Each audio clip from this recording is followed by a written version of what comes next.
72페이지 상악측절치로 들어갑니다. 상악측절치 맥실러리 레터럴 인사이저는 상악중절치 맥실러리 센트럴 인사이저 가장 미디언 라인에 근접해 있는 치아의 레터럴 사이드에 있는 인사이저라는 뜻에서 레터럴 인사이저라고 불리고, 절치의 네 가지 종류, 상악중절치, 상악측절치, 하악중절치, 하악축절치 중에 하나이죠. 절치는 총 8개이고 쌍으로 되어 있으니까 당연히 얘도 2개가 있어야 되겠죠. 절치 앞쪽에 위치하는 엔티리어 투스의 숫자가 다르면 바로 상대방이라고나 할까, 그 반대편에 있는 대화의 상대방 혹은 얼굴을 보는 사람에게 눈에 굉장히 도드라지게 됩니다. 적어도 측절치 혹은 견치까지는 흔히 얘기하는 에스테틱 존에 들어있는 치아들이기 때문에 인간은 대략적으로 사물이나 사람을 보았을 때 대칭이 되지 않는 그런 경우에 대해서 부조화스럽다라는 느낌으로 어글리하다라는 감정을 느끼게 되죠. 디멘션 한번 살펴봅니다. 그림 한번 그려보겠습니다. 기본적으로 상악측절치의 쉐입은 측절치의 쉐입은 중절치의 쉐입과 거의 유사합니다. 그래서 단독으로 그림만 그려놓고 보면 그것이 디멘션이 정확하지 않을 때는 중절치인지 측절치인지 사실 알기가 좀 어렵습니다. 대표 그림으로 중절치에서 때와 마찬가지로 레이비얼 서피스, 미지얼 서피스, 그리고 인사이저 서피스만을 그려보겠습니다.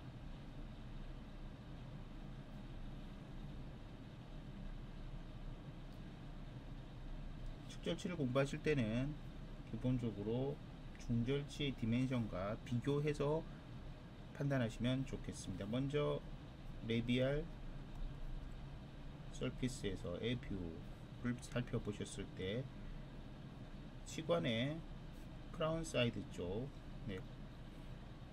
해서 미지오 디스탈, 여기가 미지알, 여기가 디스탈이면 미지오 디스탈 디멘션은 7.0이고요. 중절치의 경우에는 8.5였죠. 서비컬 라인에서의 디멘션은 5.0이었습니다. 5.0이었다라는 거 기억하시고요. 중절치의 경우에는 보면 8.5랑 6.0인데 비해서 얘는 7.0, 5.0.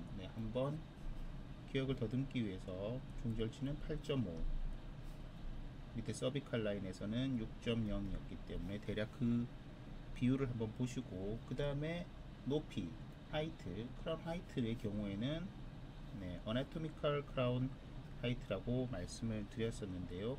이것은 9.5이고요. 중절치의 경우에는 이것이 10.5가 됩니다.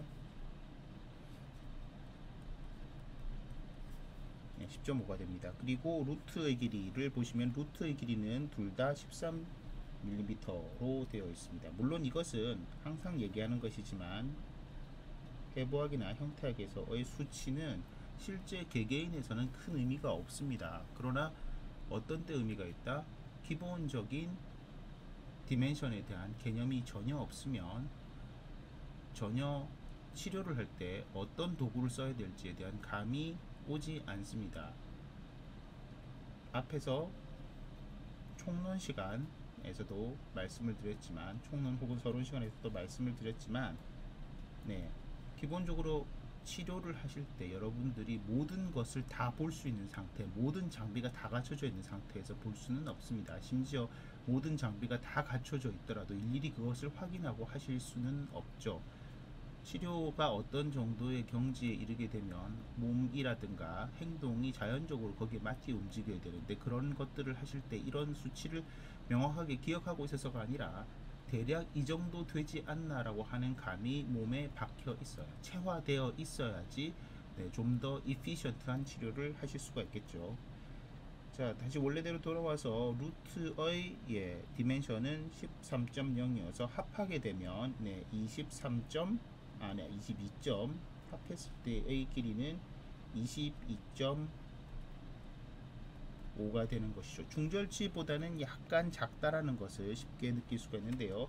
그것은 치근에서는 차이가 없고 치관에서 1mm 정도 작기 때문이라는 것을 알 수가 있습니다. 물론 여기에 관한 것은 하이트에 관한 내용입니다. 그 다음 미주 디스탈 다이미터에서 볼 때 요 미주 디스탈 다이미터가 아니라 미지얼 뷰에서 보셨을 때 버코링구알 혹은 레이비오링구알, 예, L이 똑같으니까 보코링구알로 쓰겠습니다. 보코링구알 다이아미터가 6.5이고요. 그 다음에 여기 있는 커버처가 너무 작게 그린 것인데 제가 실제로 이거보다 더 크게 되는데 미지얼 사이드의 그 지경선의 망곡도가 3.0이어야 되죠. 그리고 루트의 그 서비컬 라인에서의 이 길이는 6.0이 되어서 전반적으로 중절치에 비교하면은 1mm라든가 1.5mm 뭐 이런 식으로 작다라는 것을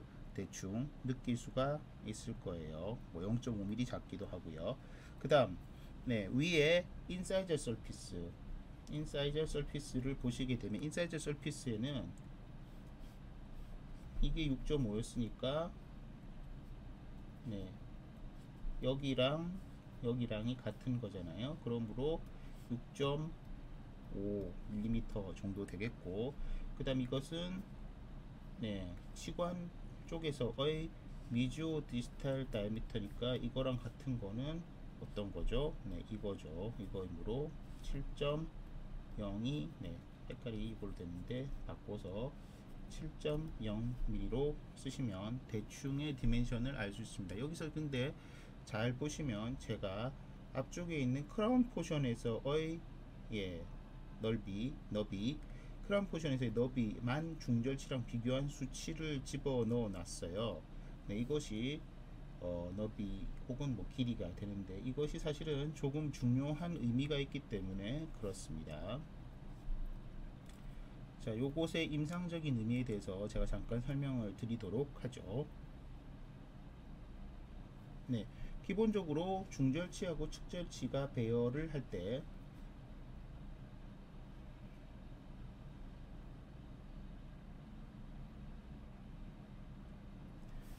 배열에 문제가 있는데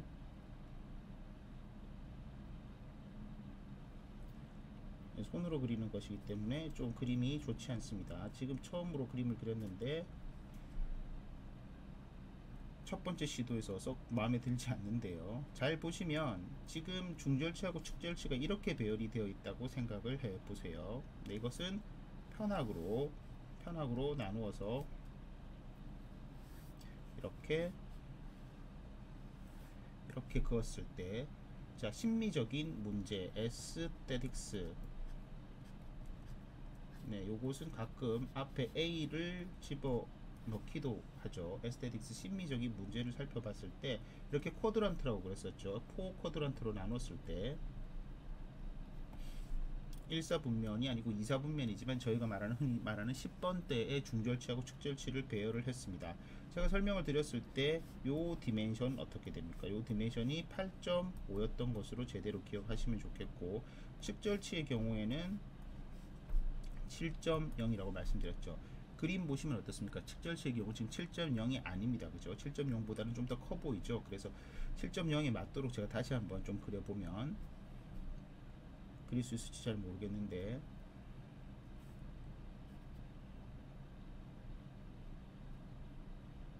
많은 난관이 있습니다.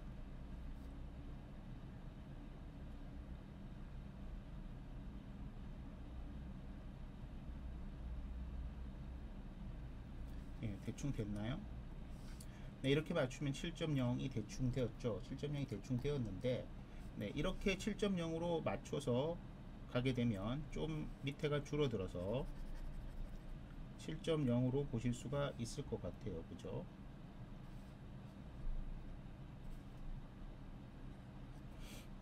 마음의 눈으로 보십시오. 8.5랑 7.0 이 사이즈의 비율이 있다라는 것이죠. 그럼 여기서 아까 말씀드렸는데 높이는 어떻게 됐었어요? 높이는 말씀드렸던 것처럼 높이는 9.5하고 10.5죠. 중절치는 10.5이고 측절치는 높이가 9.5예요. 자, 이 9.5가 되면 여러분들이 너비는 바꿀 수가 있나요? 이 너비를 건드리지 않고. 네, 물론 물론 여러분들께서 이 치아들에 대해서 어떤 보철이라고 하면 혹은 수복하는 형태로 치아들이 상했을 때 쓰는 레스토레이션이라고 하는 것을 이 치아들에게 레스토로티브 트리트먼트를 하게 되면 치아의 쉐입을 바꿀 수 있습니다. 혹은 인터프록시말 어프록시메이션을 해서 양쪽을 스트리퍼로 좀 갈아가지고 좀 적게 만들면 디멘션을 바꿀 수가 있는데, 치아에 손을 전혀 대지 않고 바꿀 수 있는 방법은 없어요.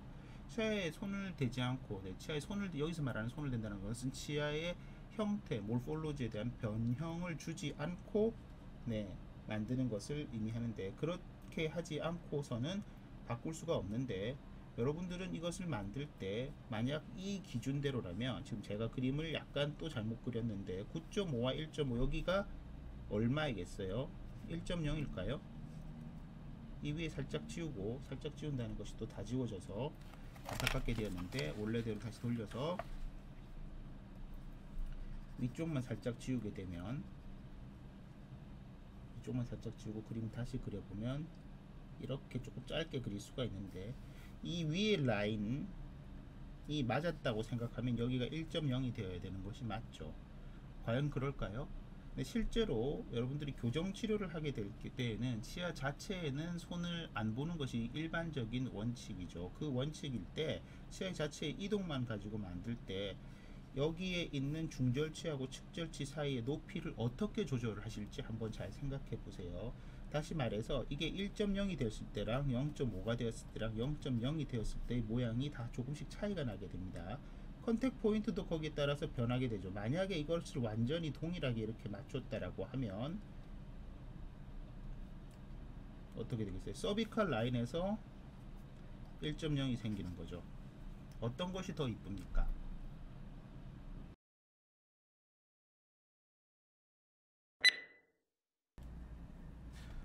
74페이지 표 2-2 상악측절치의 발육시기, 석회화 시작, 범낭질 완성, 맹출, 치근 완성 등에 대해서 보도록 하겠습니다. 석회화 시작은 1살 때, 그리고 범낭질 완성은 4살이나 5살 사이, 그리고 맹출은 8살에서 9살 사이, 그리고 치근 완성은 11살에 한다고 되어 있습니다. 그리고 접촉 부위를 보면, 접촉 부위는 절단 3분의 1과 중앙 3분의 1의 경계이고요. 원심면은 중앙 3분의 1이라고 되어 있죠. 요거에 대해서 다시 한번 앞쪽 거에서 했었던 것처럼 그림을 그려서 생각을 한번 해보도록 하겠습니다.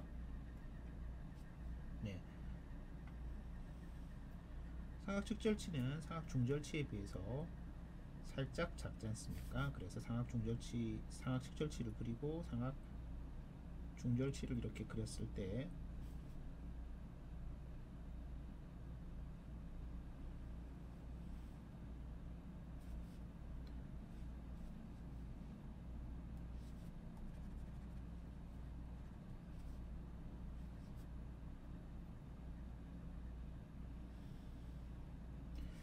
대략 이렇게 그림을 그릴 수가 있겠고요. 여기에서도 좀 도드라지게 약간의 여성스럽게 제가 그린 부분이 있는데, 상악 중절치의 경우에 3분의 1씩 나누는 선을 한번 그어 보도록 하겠습니다. 상악 중절치의 경우에 3분의 1씩 나누는 선을 그으면 어떻게 되죠? 뭐 이런 식으로 그을 수가 있겠죠. 그죠? 대략 비율이 안 맞다 하더라도 이렇게 그으면 상악 중절치의 컨택 포인트는 접촉 부위가 절단 3분의 1 정도에 있다라고 했기 때문에 상악 중절치 미지얼 컨택 포인트는 여기에 있는 것이 되겠죠. 그죠? 그리고 상악 중절치의 디스탈 원심면의 컨택 포인트는 절단 3분의 1과 중앙 3분의 1의 경계라고 했으니까 빨간색으로 표시해 볼까요? 여기가 되는 것이죠. 사실 그리고 이 컨택 포인트는 상악 측절치의 컨택 포인트, 상악 측절치의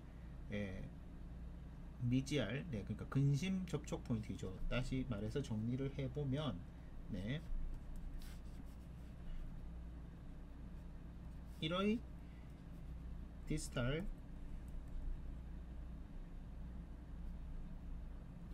컨택 포인트는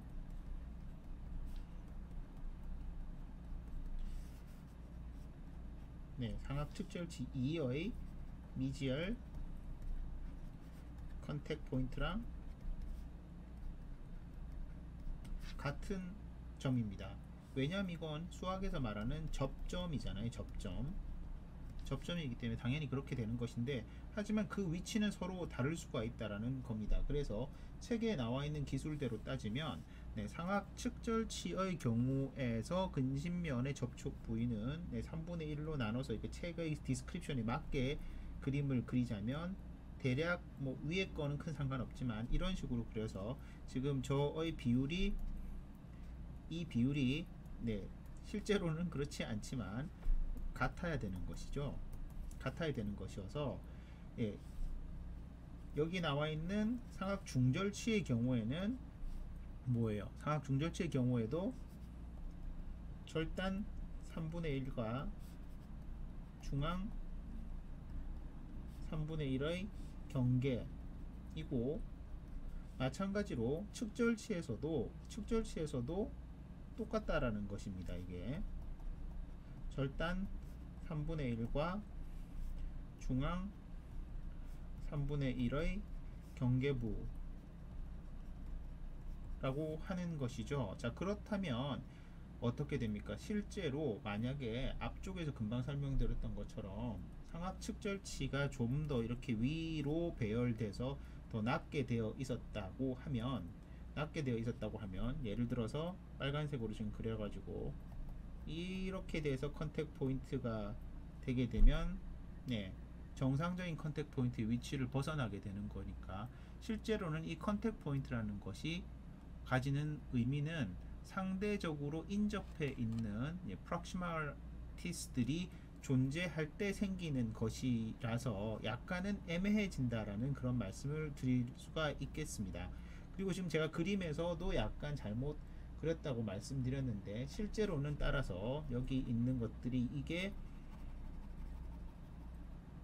책에 있는 디스크립션처럼 절단 3분의 1과 중앙 3분의 1의 경계에 위치한다라고 하면, 측절치의 경우에도 이것이 조금 더 위로 올라와서 이렇게 배열이 되는 게 맞겠죠. 현실적으로 네, 위에 있는 거는 너무 또 그렇게 그렸기 때문에 이걸 좀 지워보자면,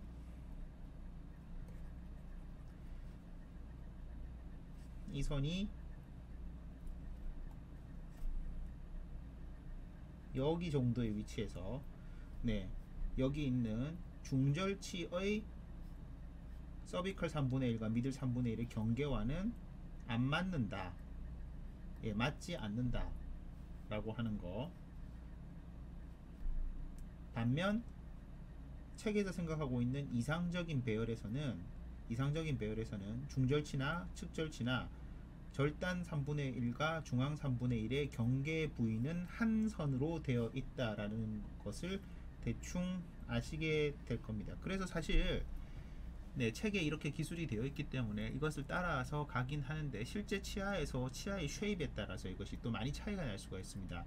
나중에, 네, 이 기본편 끝나고 나서 중절치 치아의 모양에 대해서, 약간 중절치나 측절치 모양에 대해서 살짝 설명을 드릴 텐데, 그때에 나오지만 이 치아들의 모양에 따라서 어떤 치아들은 표준형으로 생겼지만 이것이 좀 더 오벌하게 생겼거나 트라이앵귤러 쉐입으로 생겼다고 하면 전체적인 컨택 포인트의 위치가 좀 변하게 됩니다.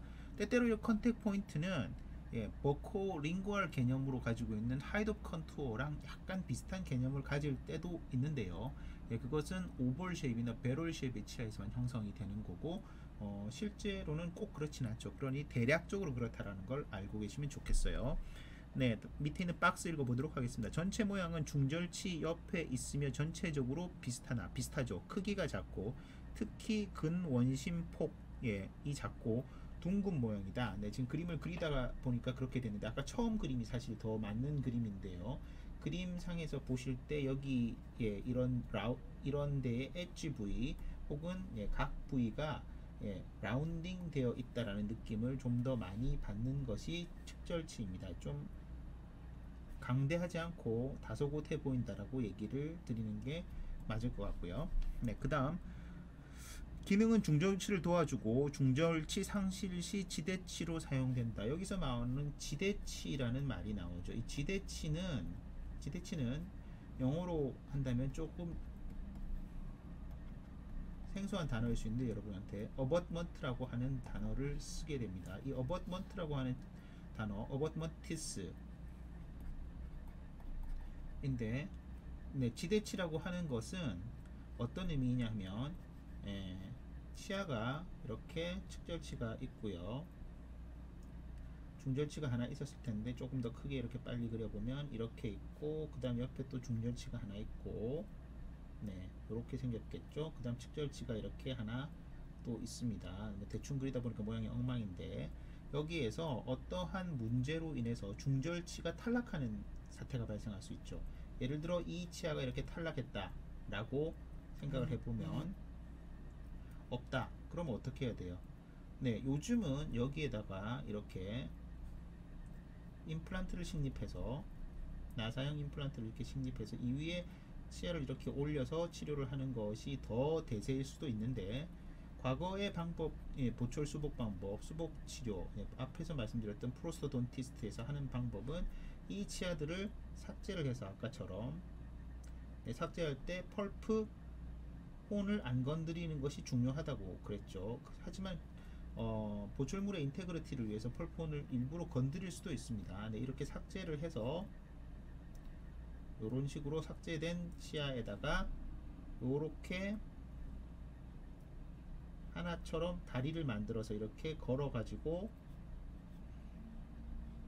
치아를 만들 수가 있죠. 이것을 뭐라고 그럽니까? 이것을 브릿지라고 그러죠.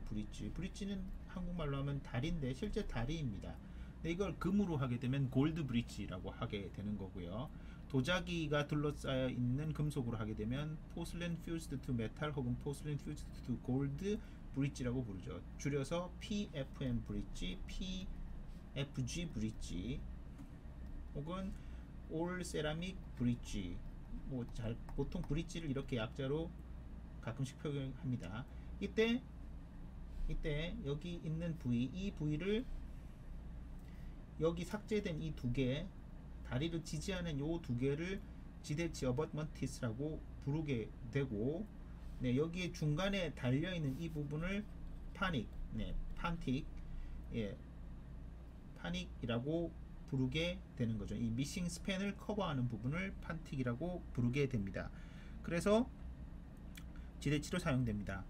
이 상악 측절치의 경우는 선천적인 변이가 조금 많은 치아인데 쐐기 모양의 치아 같은 형태의 변이가 나타나고 선천적으로 결려된 아예 없는 것이죠. 네, 이것을 선천적으로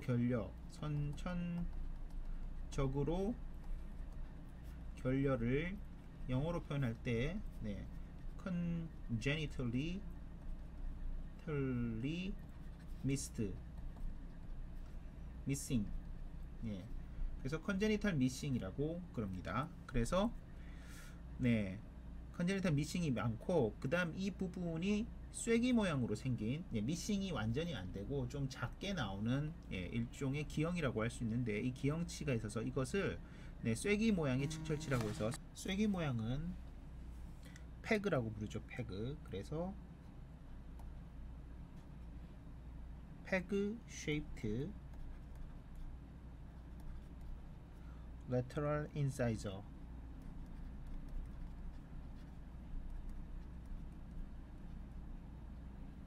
라고 디스크립션 하게 됩니다. 보통 이걸 패그 lateralis라고 그냥 그러죠.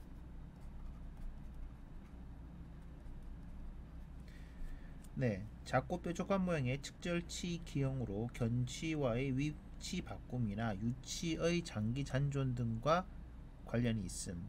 0.4%에서 0.8% 사이에서 나타나며 치아 이개를 유발하고 교정 또는 보철적인 치료가 필요함. 네.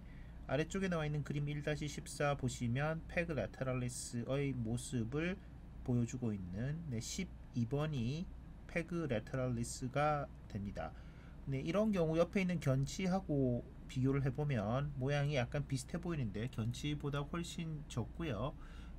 양쪽에 틈새가 발생하기 때문에 미관상 보기 좋지 않을 수 있어서 여기에 어떠한 보철적인 수복을 하게 되는데, 이런 경우에는 프레퍼레이션의 양을 최소한 하고 그 위에 이제 어떠한 보철물을 만들어서 정상적인 측절치 모양으로 만들어 준다면 보기가 좋아지겠죠. 대개는 페그 라테랄리스의 루트라든가 이런 것들 사이즈도 훨씬 적게 되죠.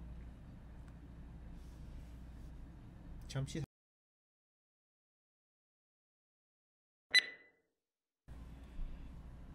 75페이지 순면 레이비얼 서피스 들어갑니다. 전체 모양은 상악 중절치와 비슷하나 약간 가늘고 긴 모양입니다. 풍용도는 상악 중절치보다 강하나 용선과 순면구의 발육은 더 약합니다. 여러가지 스테이트먼트가 한꺼번에 들어있는데 대략 그림을 그려보도록 하겠습니다.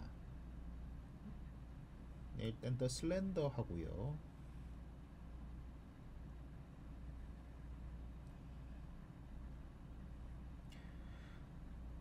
약간 가늘고 더 긴 모양이죠. 네, 여기서 풍용도가 더 강하다라는 얘기는 전체적으로 상악 중절치에 비해서 더 동글동글하게 생겼다라는 얘기가 되고요. 그 다음 보코링구알로도 더 동그랗게 생겼다라는 얘기가 됩니다. 융선과 순면구, 융선과 순면구라고 하는 것은 레이비얼 사이드에서 봤을 때 있었던 순면구가 이렇게 두 개가 있고, 그 다음에 그 사이사이에 있는 융선이라고 불리는 도톰한 부분,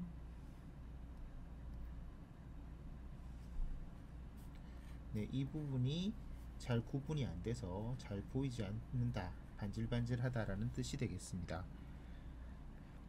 근심연의 길이는 원심연의 길이보다 길다. 앞서서 그렸던 것처럼 상악 중절치와 마찬가지로 이런 형태의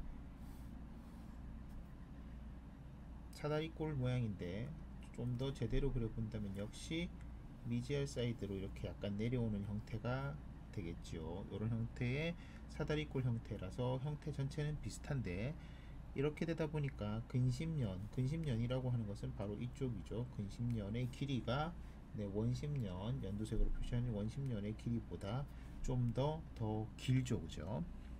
절단연은 원심연으로 내려가면서 측은 쪽으로 내려간다. 절단연이라고 하는 부분은 지금 보시는 이 노란색으로 표시한 여기가 절단연인데, 이 부분이 이쪽이 미지알이고 이쪽이 디스탈이라고 할 때 원심 쪽으로 가면서 측은 쪽으로, 측은 쪽은 화살표 방향이죠. 측은 쪽으로 내려간다. 측은을 살짝 그려보면 이런 식으로 측은이 밑에 이렇게 크라운 아래에 루트가 붙어 있겠지요.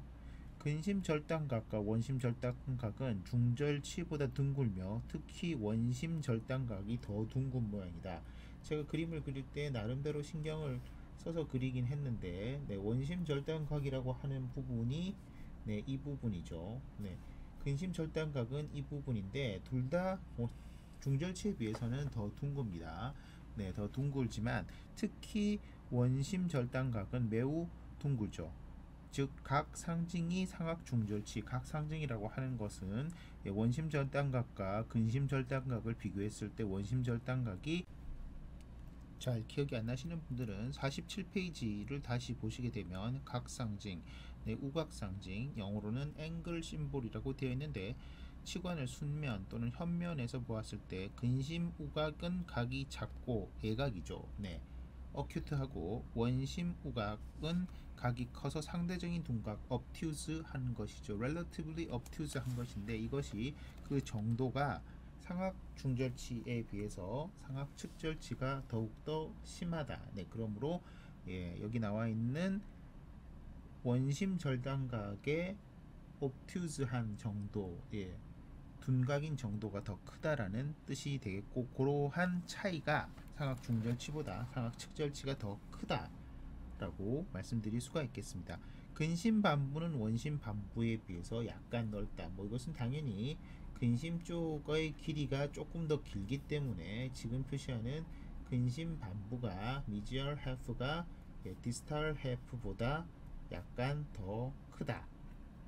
살짝 그렇다는 얘기가 되겠죠. 네, 두 번째 설면으로 바로 내려갑니다. 아래쪽에 있는 설면을 보시게 되면 그림을 한번 그려볼까요?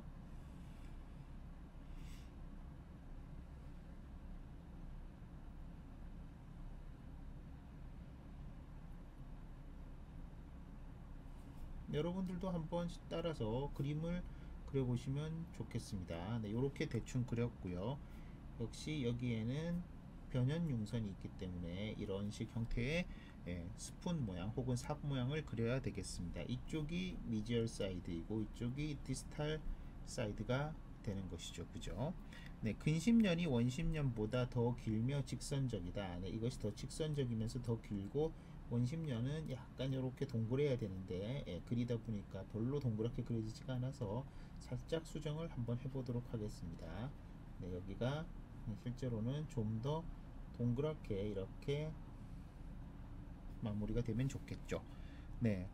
그리고 근심 변연융선과 원심 변연융선 그리고 그 가운데에 있는 설면 결절, 네, 근심 변연융선이라고 하는 것은 이것이 되겠고요. 원심 변연융선이라고 하는 것은 이것이 되겠고, 설면 결절이라고 하는 것은 요 부위가 되겠지요. 요 부위가 이렇게 있는데 전체적으로 V자 형태를 나타낸다.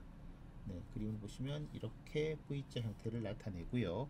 설면 치은구 및 설면 소와 맹공, 막힌 구멍으로 중절치보다 더 많이 나타난다. 이며 치아 우식증의 호발 부위이고 구강 검사 시 주의가 필요하다. 인데 설면 치은구 해서 링고 진지발 그루브라고 하는 것의 가상 이미지라고 해서 2-17에 나와 있죠. 네, 이것을 자세히 보시면 설면 치은구는 조금 빨리 그려보면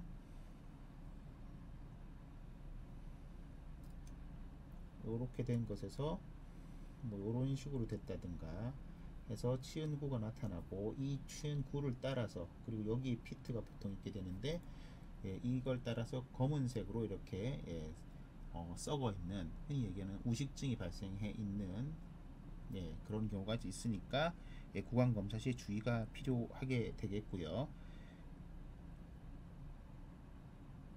그 다음 이것 자체가 이렇게 뭐 위로 위치할 수도 있고 아래로 위치할 수도 있기 때문에 다양한 형태가 있을 수가 있습니다. 맹공이라고 적혀 있는 거, 맹공할 때 이 맹자는 막혔다라는 뜻입니다. 이것은 막혔다라는 뜻이어서 똑같은 형태의 표현은 맹장이 있죠. 맹장. 네, 이것은 해부학 시간에 배울 텐데 맹장이라고 하는 것은 영어로는 시쿰이라는 표현인데 이 시쿰이라고 하는 것은 막혔다라는 것입니다. 이런 형태의 시쿰이라는 단어는 이러한 비슷한 형태의 맹공에는 굉장히 많이 나오는데 나중에 이 쿼터에 배우게 되는 머리 및 목 해부학에서는 포레이먼 시쿰이라고 해서 실제 이것은 막힌 구멍, 맹공이라는 뜻이 됩니다. 여기서 말하는 것도 역시 아까 그 중절치 시간에도 말씀드렸다시피 구멍이 있는데 끝부분이 막혀서 이렇게 관통되어 있지 않다라는 뜻이 되는 것이죠. 이것이 바로 피트가 되는 것이죠.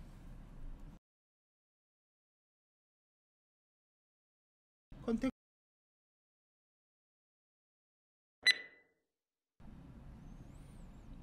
76페이지 프록시말 서피스 인전면 들어갑니다. 인전면 프록시말 서피스라는 말은 기본적으로 이것은 미지얼 서피스와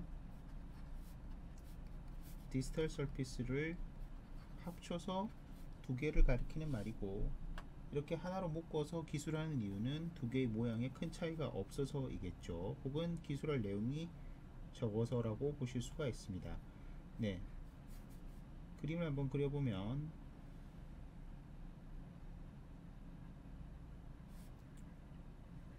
거의 상악 중절치와 유사한 그림을 그릴 수가 있죠. 미지얼 서피스, 디지털 서피스도 그리면 되는데, 디지털 서피스의 모양은 미러 이미지처럼 약간 반대쪽으로 이렇게 그릴 수가 있겠죠. 실제 디멘션은 동일한데 뭐 양쪽에서 손으로 그리다 보니 좀 차이가 발생할 수 있습니다. 네, 전체 모양은 중절치와 비슷해서 삼각형 모양이죠. 삼각형 모양은 이렇게 해서 그리면 확인이 되고요. 그 다음 길이는 작고, 네, 길이는 보통 짧다고 표현하는데 길이는 짧고 치근의 길이는 비슷하다. 네, 치관의 길이가 짧다. 치관의 길이 상악 중절치 얼마였습니까? 10.5mm. 상악 중절치의 경우에는 10.5 치관의 랭스.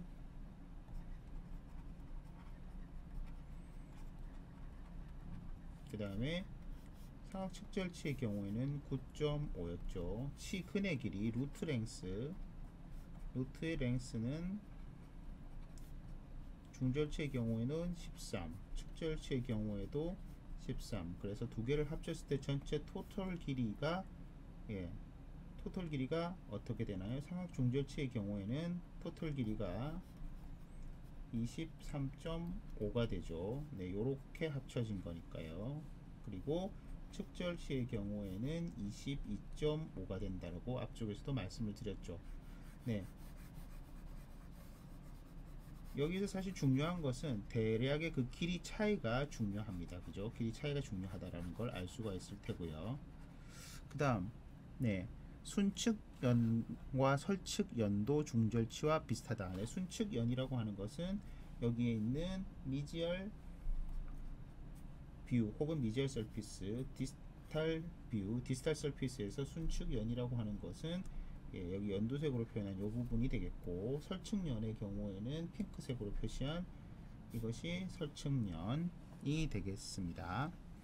일단 근심면보다 원심면이 더 작고 둥근 모양. 네, 레이비얼 서피스에서 봤었던 것처럼 절단연이 원심으로 가면서 루트 방향으로 경사가 지어서 내려가기 때문에 원심연의 형태가 좀 작아서 원심면에서 보는 형태가 근심면보다 좀 작아서 원심면에서 근심에 있는 절단연이 살짝 보여야 되겠죠. 그죠? 그리고 원심면이 더 작고 둥근 모양이다 라고 되어 있고요. 근심 접촉점하고 원심 접촉점에 대해서는 제일 앞에 설명을 드렸었는데 모두 중절치보다 치경부 쪽을 약간 향해 있고, 원심은 견치, 네, 당연히 2번 측절치의 원심면은 견치의 근심면과 같겠죠. 그래서 원심은 견치 근심 절단각과 만나서 더욱 치경부의 중앙인 중앙 3분의 1에 위치하고 있다. 네, 중앙 3분의 1에 위치한다 라고 보시면 되겠고요. 그 근심 접촉점은 근심 접촉점은 그거보다 조금 더 위에 위치를 하게 되겠죠. 그죠? 그 다음 치경선의 만곡도는 상악 중절치보다는 작고 원심이 작다. 네, 치경선의 만곡도 자체가 항상 근심이 원심보다 크죠. 네, 그것이 만곡 상징이 되겠고요. 최대 풍륜부는 순설측 모두 치경부 3분의 1에 존재하게 됩니다. 모두 여기가 최대 풍륜부가 돼서 서비컬 3분의 1에 위치하는 것이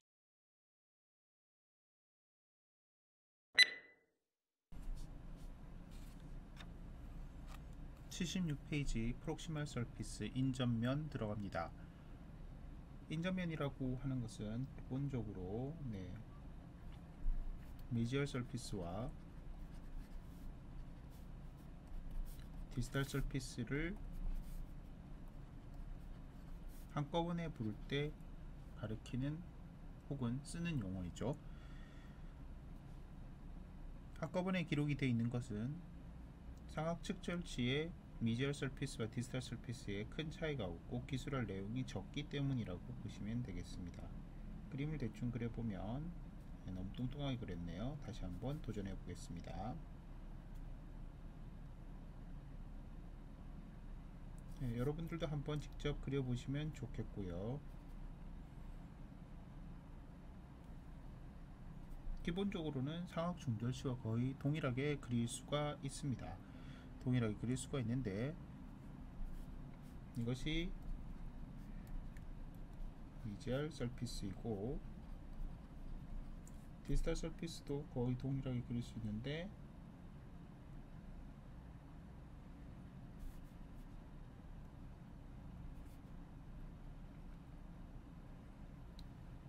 네, 사실은 양쪽을 복사해서 플립한 다음에 붙이면 좋겠지만 그냥 손으로 그려 보았습니다.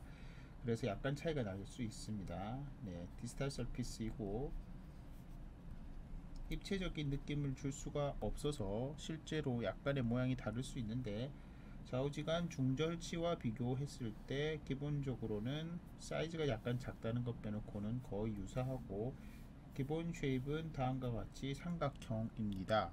여기에서 치관의 길이는 약간 작고 치근의 길이는 동일하다라고 되어 있는데 앞에서 했던 것을 잠깐 복습해 보면 상악 중절치 11번, 21번의 경우에는 어떻게 그릴 수가 있었나요? 11번, 21번의 경우에는 치관의 길이, 크라운의 길이는 어떻게 됐습니까? 크라운의 길이 10.5였죠. 반면 측절치의 경우에 크라운은 9.5 정도 됩니다. 루트는 어떻게 되나요? 루트는 길이가 13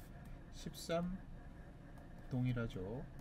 따라서 전체 길이 23.5 이걸 더하면 얘는 더하면 22.5 정도였다라는 것을 대충 복습해 보았습니다.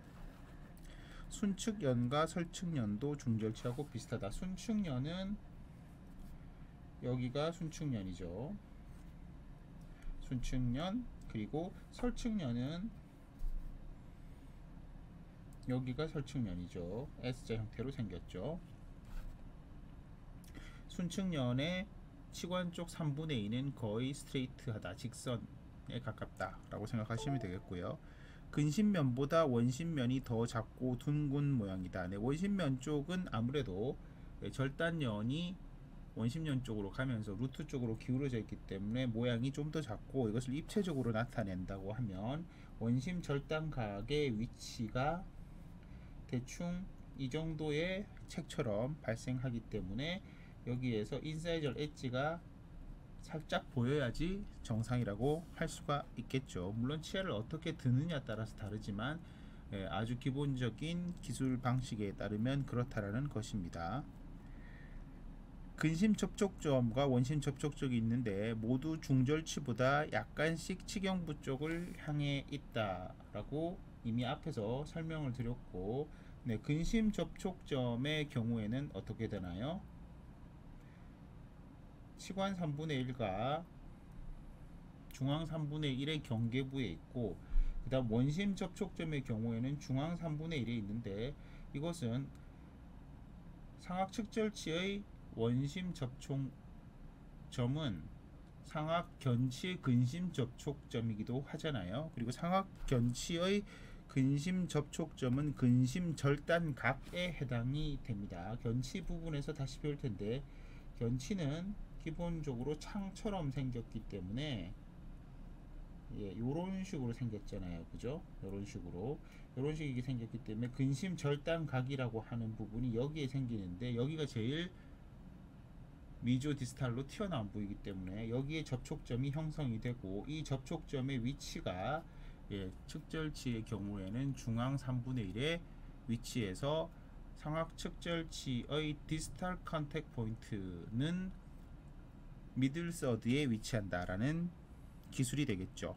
치경선의 만곡도는 상악 측절치의 경우 상악 중절치보다는 다소 작고 원심이 더 작습니다. 그래서 근심을 그렸을 때 제가 지금 이 부위를 좀 더 길게 그린 거고 원심은 이것이 더 짧죠. 네, 이것은 치경선 상징으로서 근심과 원심을 구분하는 심볼이 되겠지요. 그 다음 최대 풍륜부는 순설측 모두 치경부 3분의 1에 지금처럼 이렇게 위치해 있다고 보시면 되겠습니다.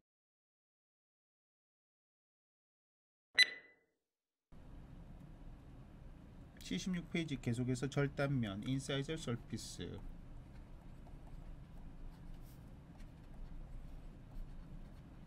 네, 인사이저 서피스는 네, 원심 경사를 띄고 있습니다. 원심 경사를 띄고 있어서 그림을 살짝 그려보면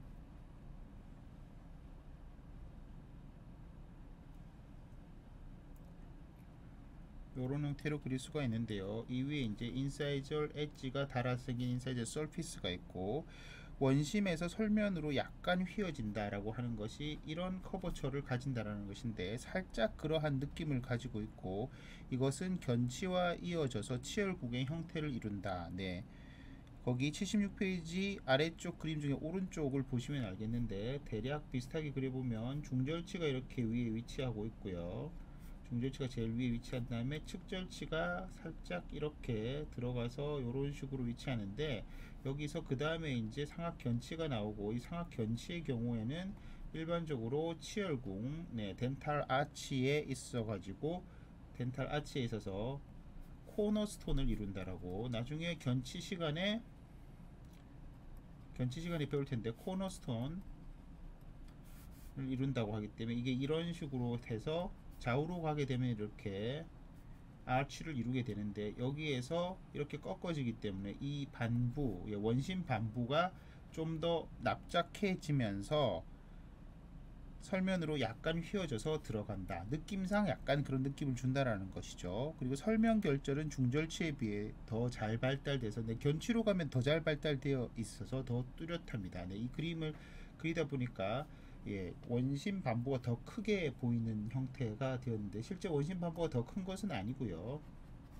네, 원심 반부가 더 큰 것은 아니고, 이것은 좀 제대로 그리려고 하면 여기서는 이렇게 그려야 되고, 여기 부분이 이쪽 부위에 비해서 살짝 납작해 보인다라는 뜻이 되겠죠. 연속해서 치근과 치수 마지막 파트로 넘어갑니다. 치근과 치수 루트 앤드 펄프가 되겠죠.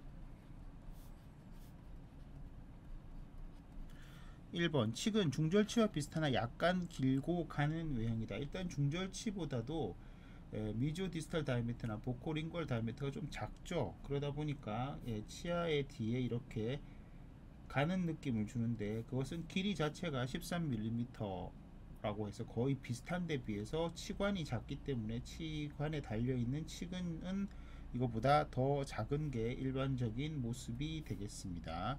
링구얼 사이드에서 본 모습이 되겠고요. 횡단면으로는 근원심으로 납작한 타원형이다. 네, 요거 중요한 부분입니다. 이 부분에는 사실 이거를 MD라고 했을 때, 횡단면 가로로 자른 크로스 섹션 한 형태에서 근원심으로 납작하다. 네, 치아 자체는 앞에서 봤을 때 대문이기 때문에 마치 근원심이 아니고 순설 쪽으로 납작할 것 같지만, 실제 치근을 빼보면 근원심으로 납작한 형태로 되어 있습니다. 매우 중요한 부분입니다. 뿌리 끝은 원심 쪽으로 경사한다. 네, 이것도 근원심을 구분하는 대표적인 상징 중에 하나이죠. 그래서 이렇게 원심으로 갈수록 살짝 여기가 미지알이고 디스탈일 때 원심으로 살짝 휘어져 있는 경우가 많습니다. 이것이 심하면, 이것이 심한 경우에는 디라셀레이션이라고 하는 형태, 한번 써보면 디라셀레이션이 되겠고, 이것은 정의가 abnormal bend in the root or crown of a tooth가 됩니다. 주로 루트의 abnormal band를 얘기하는 것이고, 일반적으로는 원심 쪽으로 꺾어져 있지만 때때로 근심으로 꺾어져 있는 그러한 기형치도 볼 수가 있습니다. 네, 매우 다양하니까요. 치근구, 치근구라고 하는 것은 근원심의 양측면에 위치해 있는데, 이 치근구는 그림 2-20에 나와 있는 것처럼 옆에 있는 미지얼 서피스나 디스탈 서피스에서 봤을 때 가운데 여기가 이렇게 온폭하게 들어가 있는 형태인 것입니다. 온폭하게 들어가 있는 형태이고, 사실 이것이 좀 더 심해지는 경우에는 아까 위에서 말씀드렸던 근원심으로 압편된 혹은 납작한 타원형이 아니라 아예 네, 가는 걸로 그랬어야 되는데요. 아예 다음 그림과 같이 이렇게 호리병 모양이 될 수도 있습니다. 이것은 사실 소고치로 갈수록 매우 심해지는데요. 일단 이 정도로 심한 치아는 있을 수도 있지만 일반적으로는 그냥 근원심으로 납작한 정도이고 여기에 살짝 그루브가 있는 정도이고 이것을 치근구라고 부른다고 적혀 있죠. 치수각은 대개 두 개 근원심으로 있고 근심 쪽이 더 뾰족합니다. 예, 여기에 이 그림에서 치수각을 한번 연두색으로 그려보면 네, 이런 식이라는 건데요. 이것은 매우 제가 뾰족하게 그렸고 너무 위에까지 그렸습니다. 그래서 조금 지워 보도록 하면 네, 요런 정도로 좀 지워서 그리는 것이 더욱 마땅하겠죠. 사실 치아가 처음 나왔을 때 어린 나이의 치아는 이 치수각이 매우 뾰족하고 위로 많이 올라와 있고 연세가 점점 드신 어르신들 같은 경우에는 이 치수각이 매우 네, 협소하게 축소되어 있습니다. 이것은 세컨더리나 터셔리 덴틴이 계속 쌓이면서 치수광의 사이즈가 실제로는 작아지고 때때로는 아예 없어지기도 하는데요. 네, 물론 완전히 없어진다기보다는 매우 작아서 근관 치료할 때 찾기가 어려워지는 그런 경우라고 할 수가 있겠죠. 그래서 이것이 치수각이 매우 잘 발달되어 있는 어릴 때 충치 치료를 한다거나 혹은 치아가 부러져서 근관 치료를 받게 되면 매우 불리한 점 중에 하나가 됩니다. 왜 불리하나요? 네, 앞서서 말씀드렸던 것처럼 크라운 프레퍼레이션을 하게 되는데 크라운 프레퍼레이션을 할 때 상악 전치의 경우에는 심미적인 요인으로 해서 필요한 삭제량이 있습니다. 그 삭제량을 삭제하고 나면 치수관까지 남아있는 치질, 여기서 말하는 치질은 네, 항문에 발생하는 치질이 아니고 영어로 표현하면 투스 모트리얼이라고 부르는데 치아를 구성하고 있는 경조직의 양을 의미합니다. 그 양이 매우 작아지는 것이죠. 그림을 잠깐 그려서 설명을 해 드리면 네, 어린이의 치아 혹은 뭐 초등학생 정도 처음 이가 맹출된 다음 네, 이 상악 측절치가 맹출되는 8살, 9살, 10살 이런 시기에 갑작스러운 외상이라든가 이런 걸로 인해서 치료를 받아서 결국 크라운 치료까지 받게 되었다. 네, 설측에서 그림을 그린 거라고 봤을 때 치수강의 크기가 이 정도 되는 것이죠. 치수강이 이렇게 있고 치수각이 이런 식으로 발달되어 있을 수 있는데 이에 비해서 동일한 치아인데 대개 이제 더 할아버지 할머니의 치아 같은 경우에는 실제로는 달아서 마모가 더 일어나서 치아의 인사이저까지의 높이도 좀 짧아지는 경향이 실제로는 있습니다. 하지만 여기에 대한 보상으로 더 맹출이 많이 돼서 그 길이가 별로 차이가 없을 수도 있는데 어쨌든 치수강의 사이즈가 이런 식으로 작아져 있다는 것이죠. 이것을 치아를 보철 수복을 위해서 삭제하게 되면 이런 식으로 삭제가 될 테니까요. 그러면 어떻습니까? 지금 삭제가 된 부위에서 삭제가 된 부분만을 이렇게 남겨서 지워보면 동일하게 삭제를 했는데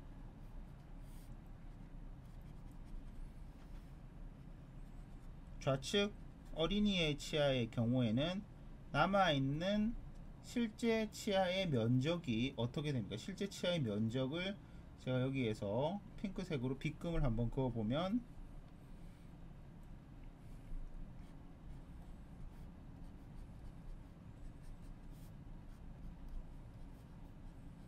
양이 너무 차이가 나죠. 네, 이 위에 실제 아까 있었던 것처럼 크라운을 씌운다고 하더라도 이쪽의 경우 노인의 치아에서에 비해서 어린이의 치아의 경우에는 남아있는 치질, 투스 머티리얼의 양이 훨씬 적게 돼서 덜 튼튼해질 가능성이 있고 다시 한번 또 생각해 볼 때 쓸 수 있는 기간의 양도 사실 굉장히 차이가 크게 나는 겁니다. 이것은 굉장히 어렸을 때 치료를 받았을 테고 하니까 이 어릴 때 예를 들어 초등학생 10살 때 치료를 받았다 라고 하면 이 아이의 보철적 치료가 유지되어야 될 시간은 평균 수명을 현재의 80세로 잡아도 70년 동안 유지를 해야 되는 거고, 우측에 있는 할머니 할아버지 같은 경우에 이미 60세라고 생각하셨을 때, 사실 요즘 60세는 할아버지 할머니라고 잘 부르지도 않는데 70세라고 볼까요? 그럼 70세의 경우에 기대 수명이 앞으로 80년으로 보면 10년 남아 있는데, 남아있는 치아의 튼튼하기를 보면 왼쪽 편이 얼마나 불리한지 잘 생각할 수가 있습니다. 그러므로 어릴 때 치아 우식증에 걸리거나 혹은 외상을 당해서 치료를 하게 되면 얼마나 불리한지 잘 알 수가 있는 그림이죠. 그 다음 근천분지, 관외측지가 많이 나타나서 신경치료 시 주의해야 한다. 사실 이 신경치료라는 표현은 근관치료라고 고쳐주시면 좋겠습니다. 이게 신경치료라고 하는 것은 일반적으로 보통 사람들, 일반 사람들이 많이 쓰는 옛날 용어인데, 사실 이 속에 들어있는 것들 펄프가 모든 것이 다 신경은 아니죠. 펄프 이퀄 신경은 아니라는 것입니다. 펄프는 안에 신경, 너브도 들어있지만 그 외에 여러가지 연조직들, 혈관이라든가 아니면 결합조직들이 들어있지 않습니까? 그러므로 사실 신경치료라는 표현은 올바른 표현이 아닙니다. 그리고 약간 어떤 의미에서 저희가 너브 자체에 손상을 받았다든지 너브가 데미지를 받는 것 자체는 좀 보면 돌아올 수 없는 irreversible이라고 표현하는데, irreversible한 반응이라고 생각되기 쉽기 때문에 신경치료라는 표현은 조금 일반 사람들, 영어로는 lay people 혹은 lay person이라고 그러는데, lay person들의 용어이기도 하고, 사실 더 이걸로 사용되는 것이 lay person들에게도 사용되는 것은 썩 바람직하지 않은 그런 용어이다 라고 생각하시면 되겠고, 저희가 이제 더 유식한 그리고 전문가이시니까 근관치료. 근관은 뭐예요? 근관은 루트 커넬이죠. 근관치료이고, 여러분들이 미드 가끔 보시면 RCP라고 해서 루트 캐날, 죄송합니다, RCT죠. 루트 캐날 테라피, 루트 캐날 테라피, 뭐 어떤 쪽으로 읽어도 되지만 근관 치료에 대해서 언급이 가끔 나오는데, 근관 치료라는 것이 정식 용어라는 것이죠. 정식 용어이고, 보다 더 전문적인 용어는 엔도돈틱 트리트먼트. 트리트먼트는 보통 TX라는 약자를 씁니다. 엔도돈틱 트리트먼트라는 표현이 더 전문가적인 표현이고, 일반인들이 쓸 수 있는 표현은 RCT라고 되는데, 둘 다 근관치료로 번역되고요. 엔도라고 하는 것은 안, 내부 이런 뜻이죠. 돈틱 하면 치아의 이런 뜻이 돼서 치아의 내부를 치료하는 치료를 의미하게 되죠. 근첨분지라고 하는 것은 근첨이 뭐죠? 루트 에이펙스를 한자로 쓴 것이죠. 루트 에이펙스라고 하면 뿌리의 끝부분이니까 에이펙스, 첨단 2부에서 근첨분지라고 하면 살짝 이렇게 나와 있는 이것을 근첨분지라고 볼 수가 있겠고, 관외측지라고 하는 것은 근첨이 아닌 부분에서 옆으로 이렇게 나와 있는 다른 마이너 캐널들이 있는 것을 의미합니다. 더 자세한 것들은 근관 치료 시간에 배우면 되겠고요. 여러분들이 치아 형태학을 배우시면서 지금 당장은 치아 형태에만 집중해야 되겠지만, 나중에 나오는 임상적인 상황에 대해서 제가 중간중간에 말씀을 드릴 때 잘 들어두면 어느 정도 재미도 있고 나중에 더 도움이 될 거라고 생각을 합니다. 자, 그러면 교과서 부분을 리뷰를 한 상악측절치의 기본 파트를 여기서 마치고자 합니다. 수고 많이 하셨습니다.